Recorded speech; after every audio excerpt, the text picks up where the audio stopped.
saya melihat bahwa Indonesia sedikit lebih sulit menanggulanginya gitu.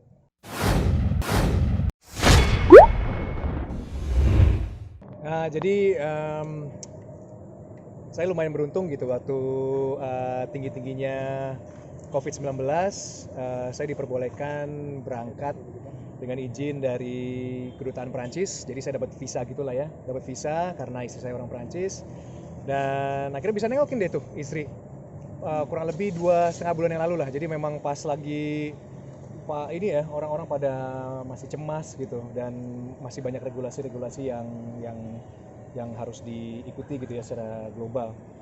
Jadi lucu juga mungkin kalau cerita sedikit, di saat saya masuk ke dalam pesawatnya, itu total satu pesawat besar Boeing itu cuma ada 15 orang, cuma ada 15 passenger, dan semua protokol kesehatan tuh memang diterapkan. Jadi semua pramugari dan pramugaranya ya, pramugara ya namanya ya. Nah, pramugaranya juga pakai apa tuh, hazmat suit ya, apa tuh, baju apa namanya, baju APD. Jadi lucu, kadang-kadang mereka nanya, Mas mau makan apa, tapi mereka pakai baju APD. Oh ya, saya mau makan ayam gitu. Tapi itulah pengalaman yang cukup unik. Tapi pas landing juga di imigrasi sana, akhirnya saya dinyatakan juga sehat. Ya udah, akhirnya ketemu. Prosesnya lama juga ya?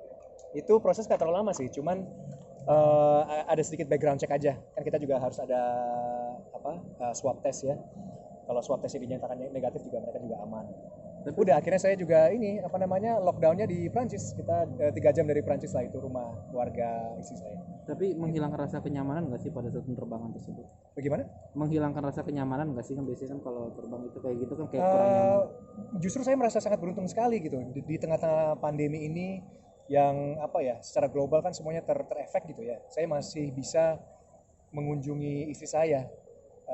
Dan itu waduh, senang sekali gitu kan. Banyak orang kan juga yang dari negara-negara lain yang stuck kan, ada beberapa keluarga yang stuck mungkin di Bali, mereka nggak bisa pulang, atau sebaliknya dari warga negara Indonesia yang tidak bisa pulang gitu. Jadi saya merasa bersyukur bahwa saya bisa akhirnya ketemu sama istri gitu, apalagi setelah sekian lama belum ketemu kan gara-gara corona juga kan. Jadi ya itu sih, hanya ya, senang aja sih. Lockdown di sana tuh juga 14 hari juga Kak, sama kayak di Indonesia. Lockdown di sana tuh mereka mungkin lebih sama aja sih sebenarnya ya, warga Perancis sama warga Indonesia juga sama aja gitu. Mereka sangat taat dan lebih kepada juga anak-anak mudanya kan istilahnya yang lebih punya tanggung jawab gitu kan. Kalau seandainya kita kena, sebenarnya mungkin kita nggak apa-apa, kita sehat kan, ini kita masih muda-muda semua, ini kan kayaknya masih milenial semua nih kalau masalah ini.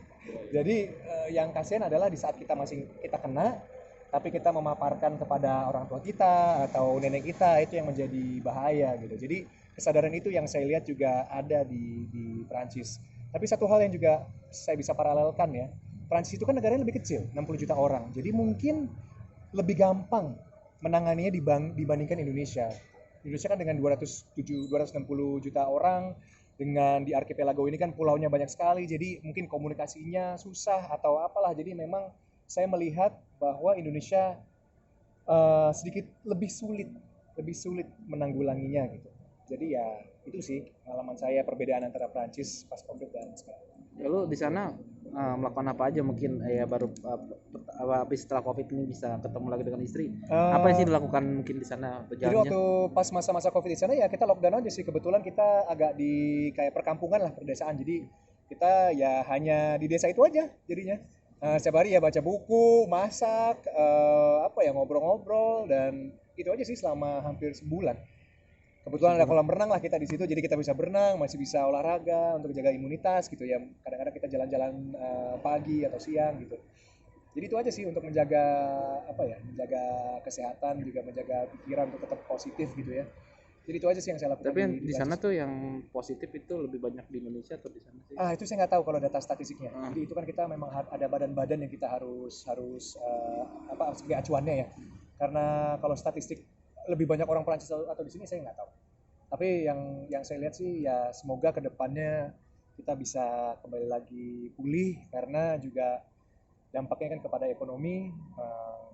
Ini yang menjadi keresahan semua warga negara di seluruh bumi kali ya, di seluruh dunia. Di sana juga ini nggak sih Kak, safety-nya kemana-mana kayak di Indonesia juga nggak sih? Kayak APD APD atau masih Sama. Mau nggak mau ini pengamanan juga sama. Tapi kan kembali lagi ada dikotomi ya antara ada kubu A ngomong apa, kubu B ngomong apa, saya nggak tahu. Tapi bagi saya pribadi, saya berusaha untuk menjaga saya sehat.